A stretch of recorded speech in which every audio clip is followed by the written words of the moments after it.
Mirëmbrëma dhe mirë se vini në Resor. Me mua sonte në program janë Etleva Delia, autore e programit Gjërat tona këtu në ABS News. Mirëmbrëma Etleva dhe autore e programit fundi që lidhet pikërisht pra me ngjarjet e Sarandës, Ervin Karamushi, mirëmbrëma profesor. Avokat Edmond Petra, mirëmbrëma avokat. Mirëmbrëma, faleminderit. Dhe Faik Basha, specialist i çështjeve të sigurisë dhe të rendit. Mirëmbrëma Faik. Mirëmbrëma. Po dhe nisim pak me atë çfarë ka ngjarë sot lidhur me Irena Gjokën, ku kolegja e saj, një kolege e saj, pra një tjetër gjykatëse, ka bërë ato që në fakt dukej deri diku e pamendueshme. Qoftë në radhë parë për faktin se s'pak vetë kishte mbyllur dosjen e timore pa gjetur asnjë fakt kundër gjykatëses Irena Gjoka, nisur nga padia e bërë zyrtarisht nga Ardiana Kalaja, Jarmar Maltezi dhe Sali Berisha, dhe nga ana tjetër normalisht bëhet fjalë për një kolege, për një person i cili me gjykatësen Osmani ka qenë 3 herë në trupa gjykuese. E megjithatë, Marinela Osmani, me emrin e burr grek, Marinela, ka vendosur ta kthej, ta rrëzoj, themi Spakun dhe të rihetoj kolegen e saj. Ndjekim kronikën.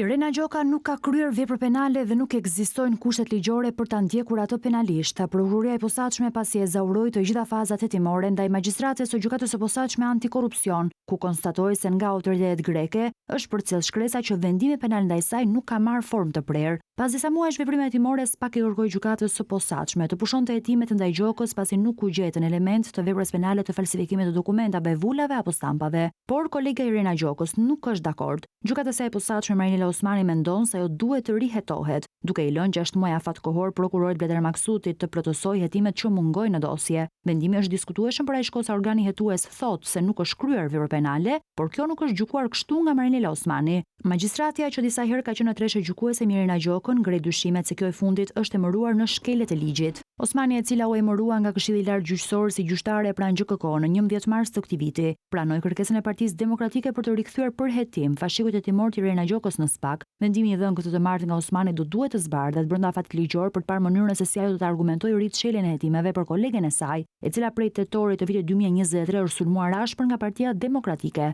Irena Gjoka ishte gjyqtarja që firmosë masat e sigurisë ndaj Sali Berishës dhe Jarmar Maltezit për aferën e klubit Shumë Sport të Partizani, që për atë momenti Berisha dhe eksponentë të tjerë të Partisë Demokratike kanë përdorur gjuhë denigruese ndaj Gjokës, e cila ushtron detyrën si magjistrate për më shumë se 2 dekada. Sot këtij sulmi i është bashkuar edhe ky vendim i kolegës së saj, Marinela Osmani.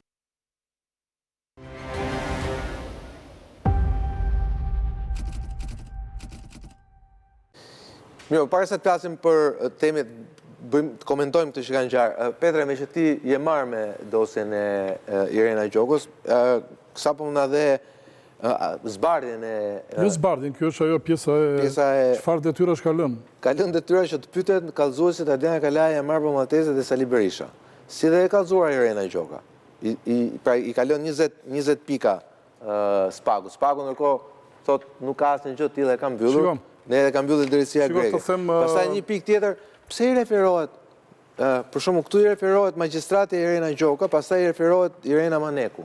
Shikoj, të Pandeurës Irena Maneku. Problemi është që këtu flitet aktet e njoftimit të Pandeurës, pa flitet për rastin grek atje. Unë po shikoj se e ka shkruar.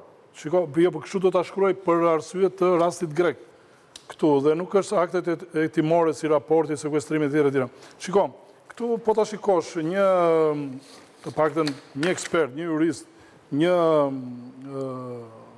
gjyqtar, po ta lexoj këtë vendim çka ka thënë sot, ajo ka shkelur kushtetutën, ka shkelur raportin e institucionit të pavarësisë dhe një gjyqtar nuk lë detyra organit procedues. Është procedura ajo e cila saktëson formën dhe llojin e hetimit se si e shikon vetë organi procedur. Të thuhet këtu tani që mungon kjo. Të gjitha këto raste, po t'i shikojmë dhe po t'i marrim tek për tek, në gjitha këto institucione që thonë, është hetuar këtu në Shqipëri, gjithçka nga kjo që ndodh këtu. Të ka hetuar SPAK-u, më gjithë ato... Po pra, gjitha këto që kërkon këtu, dhe vetëm thirret ti tani thot, të japi deklarat filania, i zëmë emra, gjitha persona. Pra, që SPAK-u të marri pyesi Irena Gjokën vetë. Shiko, këta janë kallëzues. këta persona, a kanë kallëzuar dhe, pa tjetër, këta nuk kanë që të japin deklarat, që deklarat do japin. S'ka detyrim ligjor, ja ku e ke profesorin këtu, nuk ka detyrim, sepse ata e kanë bërë kallëzimi dhe e kanë akuzuar, apo jo. Dhe këtu, kjo detyr, për mendimin tim, po thëmë, ka të i kaluar kufit kushtetus ky vendim që ka dhenë sot. Dhe 6 muaj ko, merë këtë, merë atë, merë këtë, ka bërë ca gabime proceduriale, Inspektoriati i Lartë i Drejtësisë, që thuhet për pjesën e regjistrimit të procedimit dhe tjera, nuk ka asnjë lloj detyrimi që një person i cili kallëzon, një person denoncon një gjyqtar te ky inspektoriat, pa tjetër që duhet ketë një lidhje shkakore. Pra, ti do kesh qenë në një procedim apo në një vepër. Pas në një hall direkt me të gjykatësin, po në një proces. Nuk preket, ka prekur, po e kanë bërë gabim. Inspektoriati i Lartë i Drejtësisë është për formën se si ka hetuar profesionalisht një gjyqtar apo një prokuror. Për këtë është inspektoriati. Inspektoriati merret me denoncimet e qytetarit që nuk ka hetuar profesionalisht. Ku është lidhja e shkakut në lidhje me Gazbardin dhe me zonjën Kalaja për këtë rast? S'ka. Nuk është Bardi, është Kalaja, e Marrë Maltezi dhe Sali Berisha, thot paktën vendimi. Shiko, këta persona të cilët janë këtu, unë nuk e di se si janë rreshtuar të ky kallëzim, sepse këtë kallëzim e ka bërë vetëm Adriana Kalaja, me sa di unë, dhe nuk e kanë bërë këta. Këta janë përfshirë në këtë proces. Kjo është e vërteta, por që të fillosh tani, po të lexosh nga fillimi deri në fund, ajo ka bërë prokurorin dhe oficerët, ata pjesët e prokurorëve të strukturës posaçme janë etiketuar, në thonjzan, në këtë rast, si oficerët e policisë gjyqësore. Pra juve tani, bëni këto veprime që them unë, nuk është institucioni. Pra i ka trajtuar prokurori Spaku si oficer të BK-s. Jo, si oficer të policisë gjyqësore, se prokurori në një procedim lë detyra për oficerin e policisë gjyqësore. Dhe në këtë rast thot, i rreshton aty një 50 gjëra, gjë për të cilën është hetuar, se ka parë fare dosjen, aty. Në fakt, këto dokumente ekzistojnë, ne kemi pasur edhe tek emisioni. Po, pra ti ke bërë një emision për dosjen e janë gjitha këto? Po, shiha gjitha këto pikat, përveç të ereja vetëm këtu është të merren pyetja kallëzuesi dhe të merren pyetja Irena Gjoka.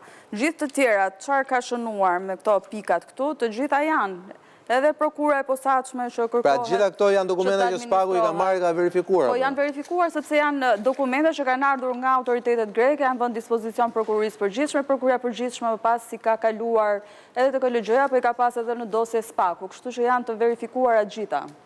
Të paktën ne i kemi pas në emision. Po pastaj ti ke bërë emisionin për këtë gjë, bashkë edhe me asistencën e Petrit që është marrë me dosjen e Irena Gjokës dhe me gjithë të odise, prapë më del një fjalë greke, të saj me jetën publike. Shiko, ka rënë në kurth të disë, shiko, e kuptoni që po ndodh në Shqipëri, gjykatat apo prokurorit ka rënë në kurth të gënjeshtrave, po regjistrojnë dhe procedime që nuk duhet të regjistrojnë. Po këtu nuk bëhet fjalë për registrim procedime, këtu bëhet fjala, këtu është për te kësaj më Petër, kjo është okej, e ka regjistruar një procedim në rregull, e ka marrë Spaku, e ka marrë dhe e ka hetuar, dhe nuk bëhet fjalë për një dosje të lehtë. Kjo që kanë marrë sot është ofendimi më i rëndë që kanë bërë një prokurorit posaçëm. Problemi është që Spaku e mbyll dhe trajton si oficer të policisë gjyqësore. Dhe del gjykatësia që e ka dhe kolege më ka qenë 3 herë me këtë në trup gjyqësore.